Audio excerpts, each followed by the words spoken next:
Loss of trust.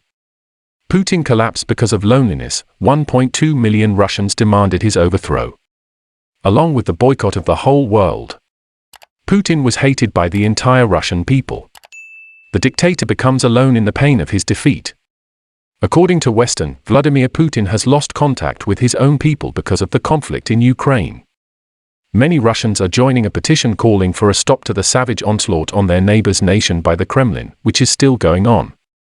When it was all over, even with the 200 billion robbed him, there would be nowhere in the world for him to hide. 1.2 million people signed the petition to prevent Blair from getting his night. How did it turn off? When half the population signs it, his government can sit up and take notice. Until then, he's pretty content with locking up his thousands of citizens. One official said, "Most Russians, I think it's fair to say, were totally shocked by the decision to invade. They didn't expect it.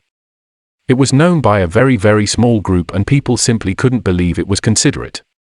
They found the news perhaps even more shocking than we did. Many people feel guilty and don't want to see themselves as an aggressor and carry this disgrace for the rest of their lives until their children and grandchildren learn the history of the shame of the Russian people. Unfortunately, there aren't enough people who are making his identity public. On the brighter side, if they were brave enough and argued, they wouldn't have enough policemen or soldiers to catch them all. Unfortunately, by the time they were brave enough, it was too late. Can we and other countries defend Ukraine on humanitarian grounds? Witnessing the horror of this innocent people is both disgusting and heartbreaking for the greatest coward in recent history.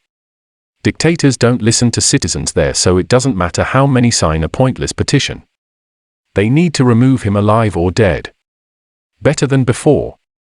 In essence, the process of tension takes place from the interests of politicians and the bottomless greed of the leaders. Dictatorial and inhuman conservatives. Take a look at the list of politicians who refuse to listen to the democratic decision made by a voter abandonment record and try to overturn it. Doesn't matter how many votes leave. There are an estimated 11 million Russians of Ukrainian ancestry, owing to the two nations' long-standing ties. Russia has shut down independent and international media sites in an effort to dominate the narrative around the strike. Vladimir Putin's favored term for the incursion of Ukraine is special military operation, and Russian experts are prohibited from referring to it as an invasion or war in their coverage. I recall watching a documentary 7 years ago about how many of his people were so poor that they had to take antifreeze instead of alcohol and couldn't afford it. And he is living in palaces and yachts, flying everywhere by helicopters. Do you remember the golden palm tree? Thank you for watching our videos. Please subscribe and ring the bell to receive the earliest notifications from the following videos. Goodbye.